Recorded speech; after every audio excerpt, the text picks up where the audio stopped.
वसुदेवसुतं देवं कंसचाणूरमर्दनं देवकी परमानन्दं कृष्णं वन्दे जगद्गुरुम्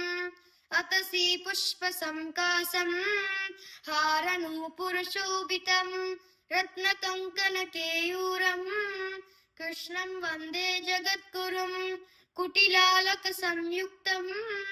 पूर्णचन्द्रनिभाननं विलसत्कुण्डलधरं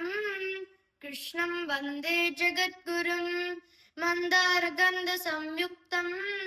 चारुहासं चतुर्भुजं बर्हिपिञ्चावचूडाङ्गं कृष्णं वन्दे जगद्गुरुम् उत्फुल्लपद्मपत्राक्षं नीलजीभूतसन्निभं यादवानां शिरोरत्नं कृष्णं वन्दे जगद्गुरुम् रुक्मिणीकेलिसंयुक्तं पीताम्बरसुशोभितम् अवाप्ततुलसीगन्धं कृष्णं वन्दे जगद्गुरुम् गोपिकानां कुचद्वन्द्व कुङ्कुमाङ्कितवक्षसं श्रीनिकेतं महेश्वासं कृष्णं वन्दे जगद्गुरुम्